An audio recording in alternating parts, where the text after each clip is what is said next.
those committees and what are the committees which are considered as the mandatory committee or statutory committee under the provisions of Companies Act 2013. The four committees, we had discussed the name of those committees and we had started with the first one, that is the audit committee. We will continue with that. The functions, the first three, four functions we have already completed.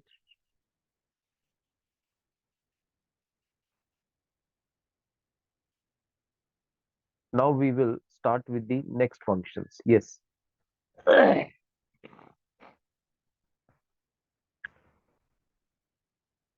Now the next function that we are going to discuss is scrutiny of intercorporate loans and investments. We are talking about the role of or the function of the audit committee. The various functions are there of audit committee. What are those functions? Composition we had discussed yesterday. How many directors are to be appointed in the audit committee? Who can be appointed as a director in the audit committee? How many independent directors should be appointed in the audit committee? That we had discussed in the yesterday's session. Plus, we had started with the functions also. Now we will continue with it. So, scrutiny. Scrutiny means checking, verifying of verification of what? Intercorporate loans and investments. Whatever the investment the company is making or the loans which the company is taking, those loans and those investment, it is the function of the audit committee that it should scrutinize those investment as well as loans. Now, for example, the company has decided to go for diversification or for expansion. And for that, the company has taken a loan of say 100 crore rupees. Now, company has to first come up with a plan that if it wants to go for diversification, what new product it will be launching, how it will be launching, what will be the target customer of the that particular product. In the first year, that product will give how much profit to the organization. Later on, after 3 years, after 5 years, how it will be beneficial for the organization. How much amount out of this 100 crore will be invested in which category. So all these things are to be first finalized by the organization. Once everything is finalized, then the organization goes for loan. And once the loan is sanctioned, then it is the responsibility of the organization to see to it that that particular loan is utilized for the diversification purpose only for which it has been taken.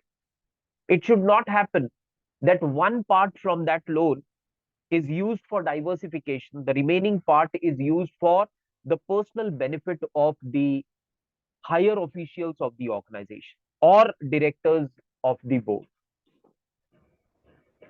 Now, whether the organization is utilizing the entire amount of loan on diversification only, that is to be checked, that is to be scrutinized, that is to be verified by the audit committee.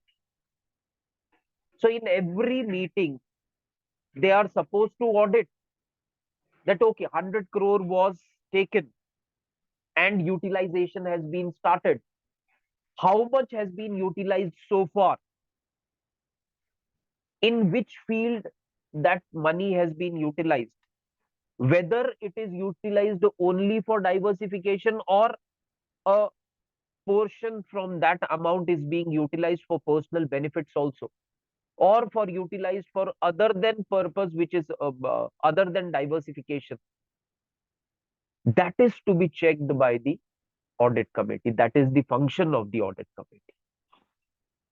Now, the next function is valuation of undertaking or assets of the company wherever it is necessary. Valuation. We all are aware of valuation. So, what is the value of the organization? Now, normally we see that whenever the acquisitions or mergers are taking place or takeovers are taking place, then before that, the organization has a value. Value, we are here talking about in terms of money only. The organization is there for the last 5 years. The organization is making profit of say 5 crore or 10 crore per year. On the basis of all these information or all these figures, the organization will have a value or will set a value for itself. That is the present value of that organization. If the competitor want to take over that organization, acquire that organization, the competitor has to pay that much of amount, then only he can go for takeover. So valuation of the organization, that is again the responsibility of the audit committee. Not only the valuation of the entire organization, but the different assets of the organization. That is again to be valued by, that is the function of the audit committee. Next is evaluation of internal financial control and risk management system. Internal financial control. Again, it is very important. Evaluation means measurement. Now, it is the function of the audit committee to measure whether the internal financial control system set up in the organization is working properly or not, whether the financial documents are prepared as per the provisions laid down in Companies Act or not. Everything, it is to be monitored, it is to be evaluated by the audit committee. That who is having the responsibility to prepare the balance sheet or the financial documents or the financial statements? How many people are involved?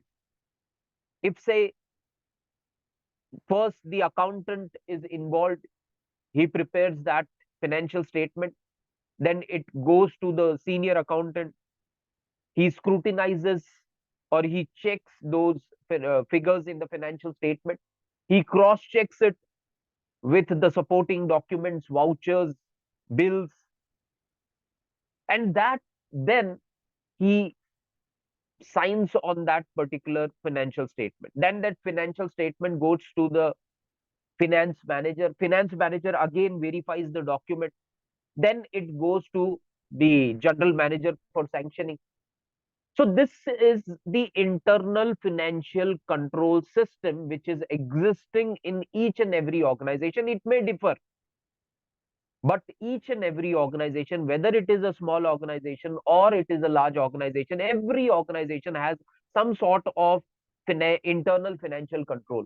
That who will be preparing the balance sheets, then who will be checking those balance sheets, and finally who will be approving those balance sheets. And when the person is approving the balance sheet, it is expected that person should verify all the figures and then he should put his signature on the balance sheet or on any finance related document.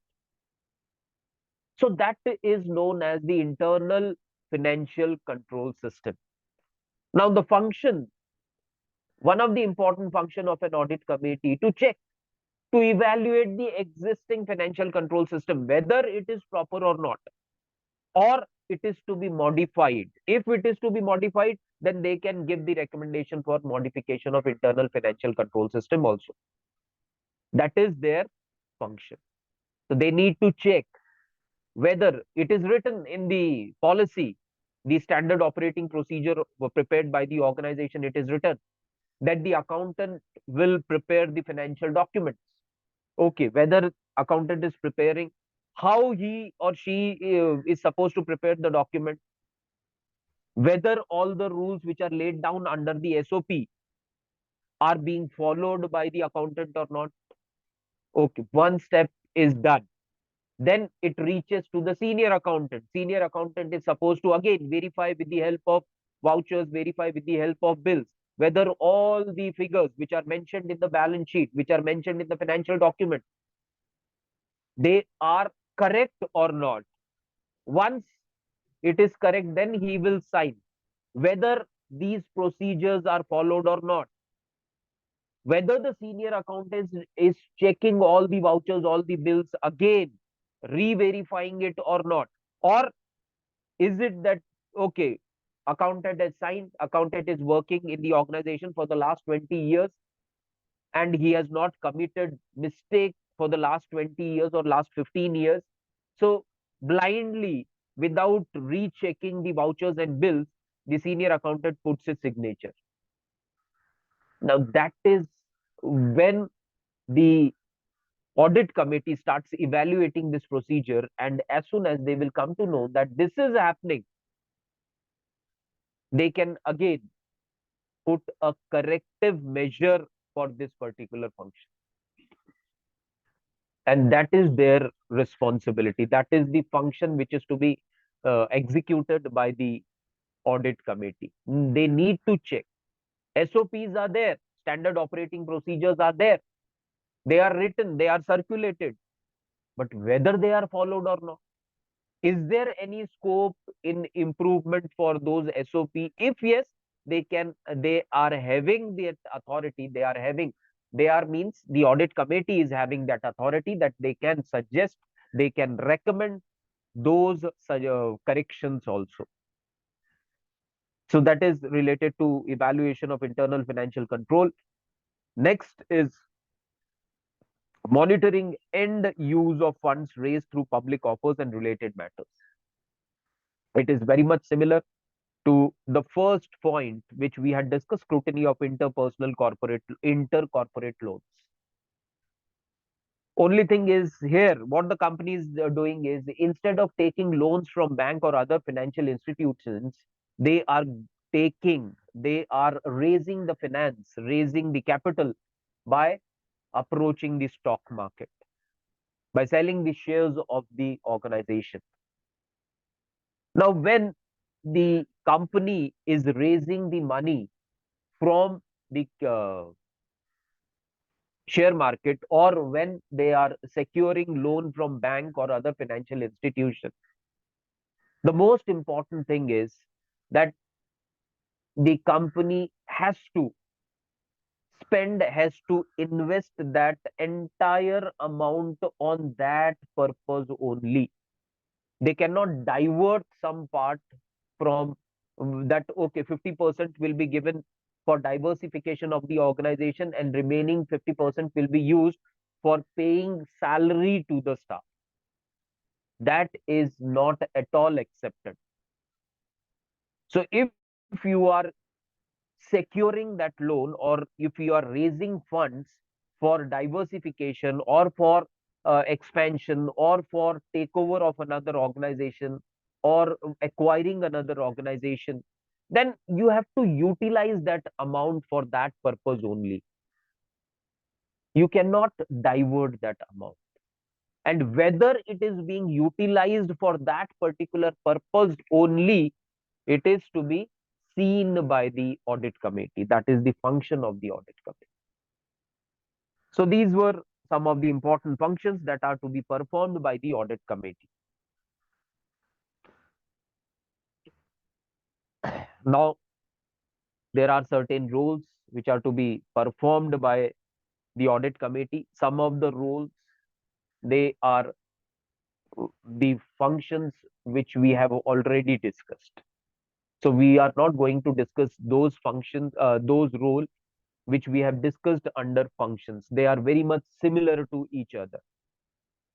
The role of audit committee: number one, oversight the company's financial reporting process and disclosure of its financial information to ensure that financial statement is correct, sufficient, and credible. Now, some part we have already discussed in the function, the other part we will be discussing here. Now, oversight of companies' financial reporting process. Oversight means observing, monitoring, checking, checking the company's financial reporting process. Financial reporting process means that, okay, finance department has prepared the statement, then it will update the middle management will update the higher management will update the board of directors of the organization. Now, if this is the system for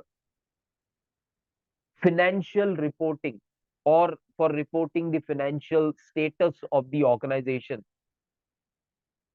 whether this system is followed or not, as it is, that is to be checked. That is one of the important role of the audit committee, right? Next is recommendation for appointment remuneration in terms of appointment of auditors of the company. That yesterday itself we had discussed in the role, so we are not going to discuss again. Approval of payment to statutory auditors for any other services rendered by the statutory statutory auditors. Statutory auditors means the auditors which are appointed under the various provisions of various laws which are existing. Now, for example, one part we had discussed in the functions, that the auditors, the appointment of auditors, qualification of auditors, eligibility of the auditors, the fees the auditors will be charging, everything is to be finalized by the audit committee, that we had discussed in the functions of the audit committee. Now we are going to discuss the remaining part. The remaining part says is that while once the agreement has been finalized, that the audit activity will be carried out by XYZ company, that audit company will be XYZ audit company will be carrying out the audit of a particular organization.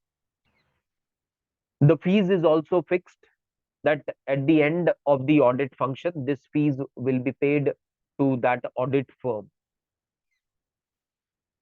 Now, what the extension to this, what we are going to discuss here is that while doing the auditing, if apart from that regular work of auditing, if extra auditing or if extra help is being provided by the auditors, then extra fees should be paid to the auditors for that extra help, for that extra work.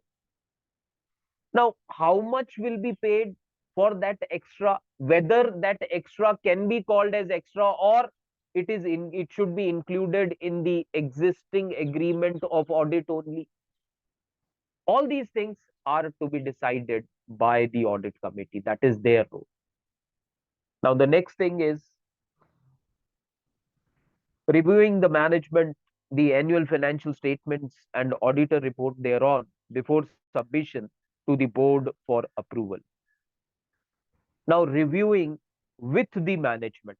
Here, management means the executive management, the general manager, the senior officials of the organization who are involved in the day-to-day business activity of the organization. Once the financial statements are being prepared, once they are being audited, and when they are shared with the middle management or with the executive management, higher management of the organization, at that particular moment, audit committee members should sit across with the higher management officials and they should review the financial statements prepared by the organization. Review here means verifying, checking again if everything which is included in the financial statements is checked or not, if every figure is correct. So all these things takes place, and once it is approved, by the higher management, executive management of the organization, and by the audit committee, then it is referred for final approval to the board of directors. So the financial statements which are prepared by the organization, there is a rule that directly the higher authorities cannot send that financial statement to the board of directors for their final approval. So when these financial documents are prepared, when they are verified, when they are approved by the auditor, they should reach the higher management. Higher management and audit committee officials, they should sit and they should discuss, they should again recheck the financial statements. And once they are satisfied, they are means the members of the audit committee and the higher officials of the organization, when they are satisfied that there is no defect in the uh, financial statements prepared by the organization, then those financial statements can be sent to the board of directors for their final approval. Next is review and monitor the auditor's independence and performance and effectiveness of the audit purpose.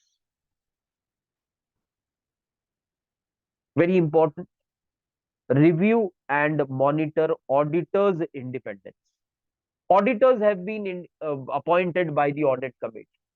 Whether those auditors are independent or not, that is to be checked, reviewed, monitored by the audit committee. Now, independent auditor, we had discussed independent directors when we were discussing the composition of the audit committee. We had discussed this concept called independent directors. Now, what do we mean by independent auditor? Whether the auditor is independent or not. So, independence of auditor means that it should not happen that audit committee has finalized the auditor firm, auditors have been finalized and auditors have started doing their job. That means they have started coming to the organization, staying in the organization, and checking all the documents related to financial balance sheet or financial statements. All the bills, all the vouchers, all the supporting documents, they have started doing the audit. Now, while doing the audit, the company officials have started them offering tea, snacks, food, plus they have started taking them to five-star hotel. They have started, the company officials have started giving them five-star hospitality, very good hospitality. Their stay has been arranged in the five-star hotel. They are paid more than what was sanctioned by the audit committee. Then it was uh, finalized that the food they will have their food in the company canteen only. But what the company officials are doing during the lunch time, either they are getting their lunch from the five-star hotel in the company itself, or they are taking these auditors to the five-star hotel and they are enjoying to have their lunch there. So why the company officials are doing all these things, which is not expected at all? They are doing this just to build a rapport with the auditor, a good relations with the auditor. Now, the reason behind this could be that when a good relation, a good rapport is developed between the company officials and the auditor, as a human being, the auditor may skip some of the bills which may be considered as very essential for that financial document. Why? Because that rapport is there. The personal relationship has started developing. So that should be avoided. And that is why it is said that, okay, auditors are appointed. And when the auditors were appointed, they were nowhere involved in the financial dealings of the company. They had no stake involved in the company. So they were independent. Whether they remain independent or not, after a period of, say, 1 month or 2 months or 3 months, for which their services were hired, that is again to be checked. So that is known as review and monitor auditors' independence. Whether still the person is independent or he has started becoming dependent on the organization. When he was appointed, he was an independent person. But now, because of that five-star hospitality, because of that extra under the table he is getting, that independence is lost. Now, he is what he is doing. He is, for the sake of earning more money. We cannot say that that independence is still there. That independence is over. Now he has started becoming dependent on the organization, and that is not at all good for the organization in the long run. That is to be avoided. So that independence, whether after 3 months also, after 1 month also, after 2 months also, after 15 days, that independence exists or it doesn't exist. That is to be reviewed, that is to be checked by the audit committee. That is their role.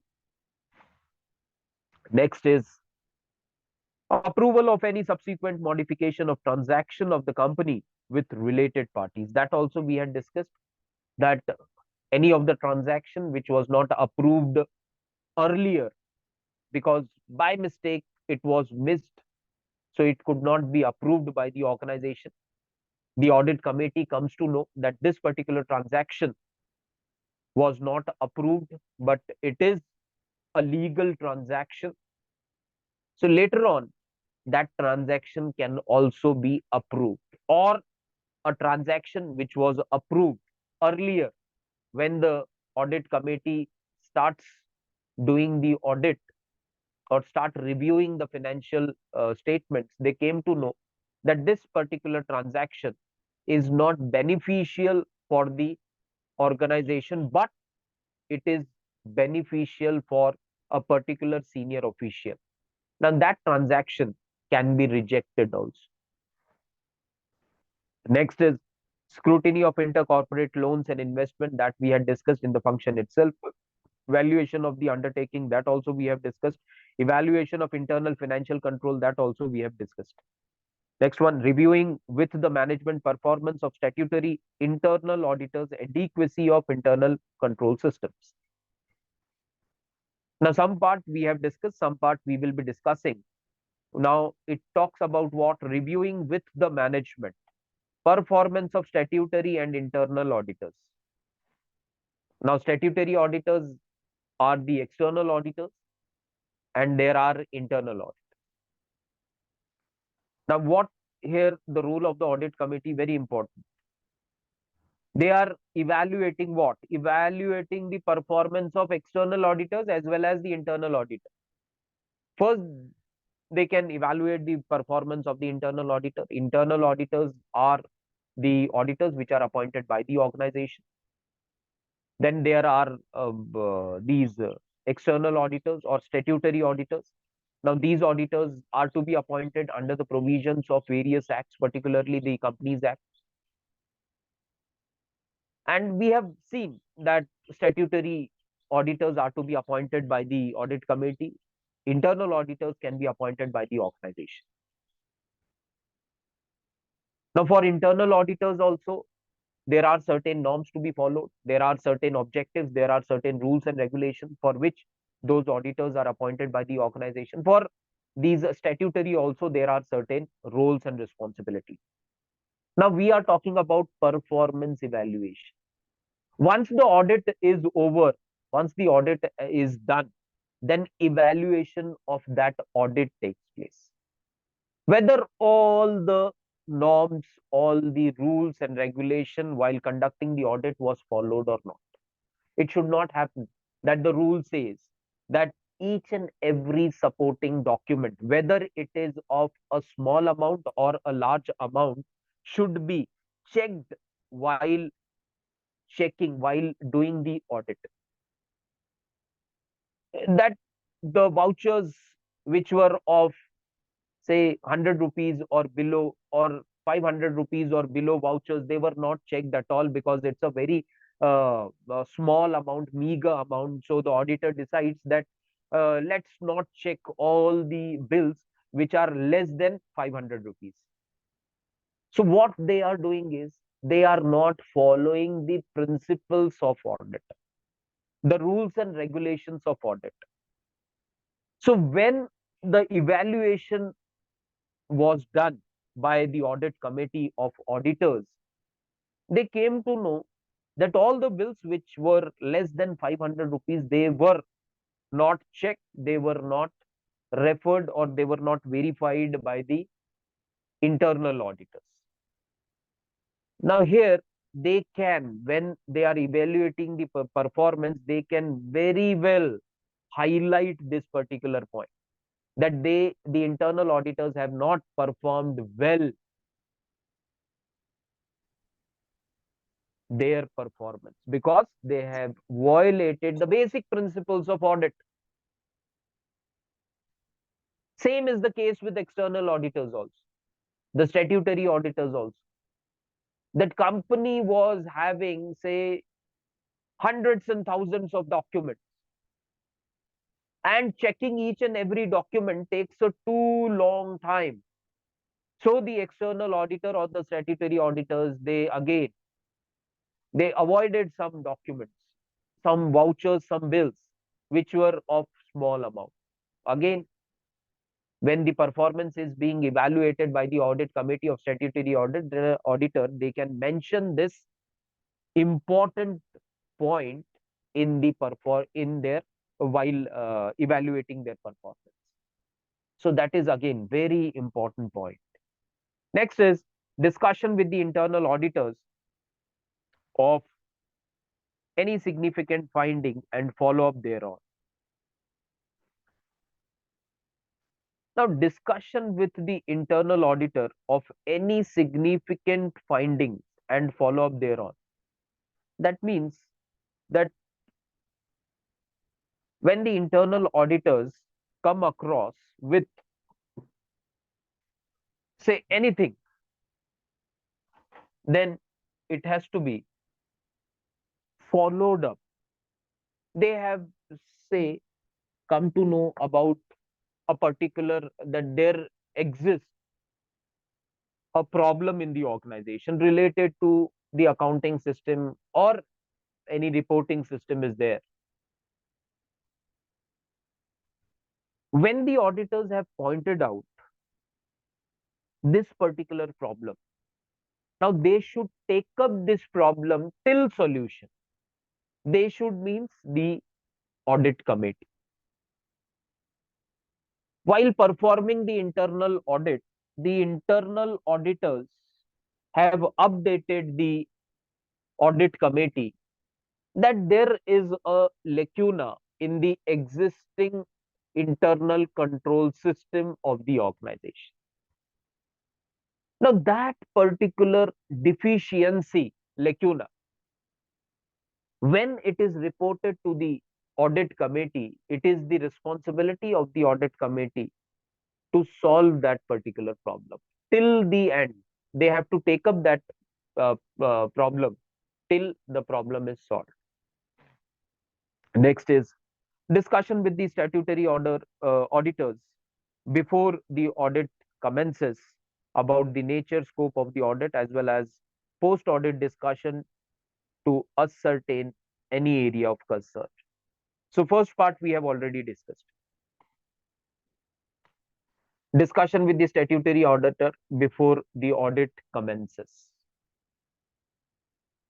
Again, self-explanatory. It talks about what? Before the audit begins, there has to be a discussion between the statutory auditors and the audit committee, that what they are looking up to, how that audit is to be performed. All these initial discussions should start in the initial phase. And after those initial discussion, the audit should commence, audit should start. That was the first. Now, the next one is as well as post audit discussion. So, it is not that only at the beginning, before beginning the audit, there has to be a good discussion, thorough discussion between the audit committee and the statutory auditor. But it is also expected that there has to be a healthy discussion post audit. Audit has been completed, report has been generated by the statutory auditor. Now, on the basis of that report prepared by the statutory auditor, there has to be a discussion among the statutory auditors as well as the audit committee. Now, this discussion should be related to what that is also included.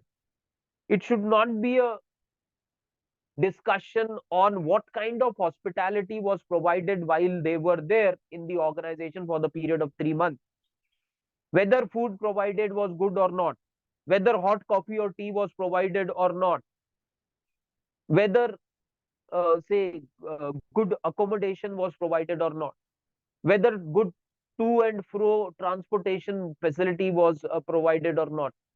It is not expected that this type of hospitality related discussion should take place after the audit is over. That is the post audit discussion. What the post audit discussion should be, that is also mentioned under the role of audit committee, and that is discussion to ascertain the area of concern. Very important. That discussion should only be related to, we have the statutory committee will say that we have prepared the audit report, we have completed the audit function, this is the report. On the basis of these report, these are the concerning points. Point number 1, point number 2, point number 3, point number 4, which are to be addressed as early as possible. Company has taken the loan, but we have seen that the entire loan is not being utilized on that particular area itself, or a part of loan is still underutilized. It is lying idle in the bank account of the organization. That is the area of concern. So whatever the areas of concern are, say four important points, four area of concern, three area of concern, the points which are known as, if in financial language, they are called as red flags.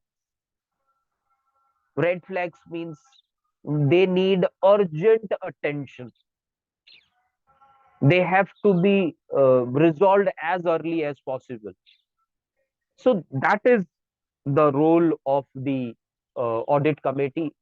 So post discussion, once the audit is over, what matters to be discussed, that is also mentioned. And so what is to be discussed is the area of concern. And the last one is to review the functioning of the whistleblower mechanism. Again, very important. To review the functioning of the whistleblower mechanism. Now, I hope that some of you might be aware of a concept called as whistleblowing. Now, Yes, whistleblowing sir. is a concept. Yes. Hello. Yes, who is aware of whistleblowing? Anyone who is aware of? I hope my voice is clear to all. Vaishnavi. Yes, Vaishnavi. What is whistleblowing? Sir, if someone finds any fault or any mishappening in the organization, then the person goes in the court and blows the whistle and tell them all the case. Very good, very good. But here, instead of going to the court and filing a complaint related to that particular fault, here what is expected is that internal control system, the that particular person, when he comes to know about a particular defect, about a particular fault, he can report that fault to the higher authorities in the organization, and that is called as whistleblowing. So what is expected under whistleblowing here is that the person should not directly move the court. That is the last option available to the person. The first option available to the person is that he should first bring it to the notice of the higher officials of the organization. And whistleblower, that person will be called as whistleblower. He is the person who is raising that point of concern with the higher official of the organization. So that person will be called as whistleblower. Now, whistleblower mechanism means every organization should have a mechanism which should protect these whistleblowers. It should not happen that, okay, you are taking out a fault or you are showing fault in my organization, or I am working here as the managing director of the organization. If you are, say, pointing fingers or towards me that your functioning is not proper, or the norms which you have laid down, they are not proper, so I'll see to it that you are in trouble henceforth. So that is a feeling of revenge. So mechanism for whistleblowing means that there has to be a mechanism. Any person who brings it to the notice of higher official of any default, any defect, that person should be protected. His identity should not be disclosed openly among the other employees, as well as he should not be troubled henceforth. And that is called as whistleblower mechanism. So to review the functioning of the whistleblower mechanism, okay, Mr. X has brought it to the notice of the higher management that there are some defects in preparation of financial statement by the accounts department. Now, Mr. X, where is Mr. X now? Whether he is there in the organization or he is removed from the organization. If he is there in the organization, whether he is enjoying his work or not, whether he is in trouble after bringing that to the higher, to the notice of higher officials, all these things are to be reviewed. When they will review this, then only they will come to know whether the whistleblowing mechanism is good or not. Otherwise, what will happen? Any other person, next time onwards, everyone will come to know a person who points out some defects, points out some fault to the higher officials. That person, either he or she is removed from the organization, or he or she is being unnecessarily troubled by the higher official of the organization. That unnecessarily troubled is very important. Now, if they are unnecessarily troubled by the higher official of the organization for that particular reason, then the other employees will never dare to come forward and report, even if they come across with such defect, such fault, such problem, existing problem in the organization. And that is why it is said that that mechanism, the entire mechanism which protects the whistleblower, is important. So that mechanism is to be reviewed. Where is Mr. X? How Mr. X is doing? Whether Mr. X is demoted or promoted, whether because of that Mr. X is given increment or promotion, all these things are to be reviewed to check whether the existing whistleblowing mechanism of the organization is good or not. So that is the role of the audit committee. Now, that is the end of the audit committee's first audit committee. Now we will start with the next committee, and the next committee is known as the Nomination and Remuneration Committee. Just give me 1 minute.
Yes. Can you see the screen?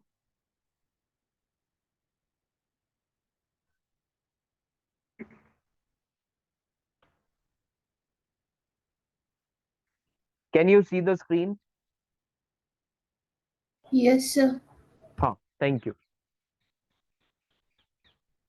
So the first one we had already discussed. The second one we will be taking up for discussion today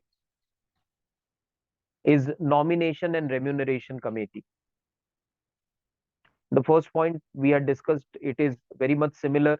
So we will not discuss the first slide. We had discussed this, and it remains the same as it was under the audit committee. Now, first, before going to the composition part, we will discuss what is the meaning of this committee, that is the Nomination and Remuneration Committee. What does it mean? Nomination and remuneration. Audit committee we had discussed, and the function or the role or the responsibilities of audit committee are restricted to audit only. Only one function, only one role to be performed, and that role is related to audit. That's it that we had discussed. Now, for this particular committee, there are two roles to be performed. The first role that is to be performed by the Nomination and Remuneration Committee is that it will finalize the nominations. And the second part talks about remuneration, that means salary, packages. And the second part, or the second role to be performed by this particular committee, is deciding upon the packages of not all the employees of the organization, but the higher authorities, higher officials of the organization. Maybe the general manager, the senior manager, the managing director, the vice president, the president. So all these 5, 10, 15 highest officials, higher officials of the organization. That's it. The organization is employing, say, 500 employees, or maybe 1,000 employees, or maybe 10,000 employees. So the role, the responsibility of Nomination and Remuneration Committee doesn't mean that they have to finalize the salary or the package of each and every 5,000 employee of the organization. No. They have to restrict themselves to the higher officials, those officials who are considered as the officials who are occupying the most important positions in the organization. Their salary, their packages are to be finalized by the nomination and remuneration committee. That is the remuneration part. Nomination means appointment. Here, that the how the highest officials in the organization, how they will be appointed, as well as how the directors on the board of that particular organization, how they will be appointed, what should be their qualification, eligibility criteria, performance, previous performance, abilities, expertise, how many years of prior experience is necessary. All these things are to be decided, are to be taken care by the this particular committee, which is called as nomination and remuneration committee. So two important roles they will be performing. First role is that the senior officials, how they are to be appointed, when they are to be appointed, what should be the procedure for those appointments to be followed. That is the first part. When they are to be, when their packages, salaries are to be fixed, higher officials, directors on the board of directors, when their packages are to be fixed, what should be their packages? The final authority for deciding that is known as this committee. So, two responsibility, unlike the audit committee where we have seen only one role to be performed, here two roles simultaneously they have to perform. First is nomination type, the second one is remuneration type.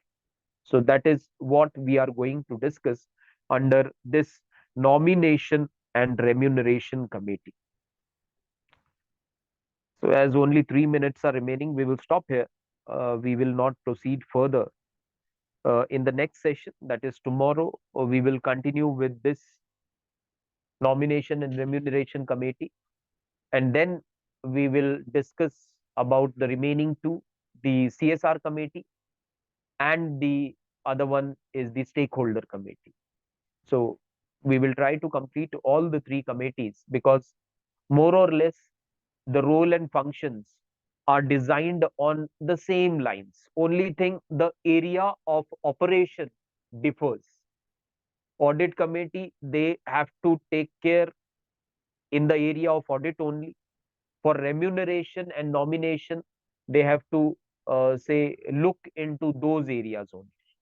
But the guiding principles are more or less very similar, that we will come across when we will start discussing the roles of these statutory committees.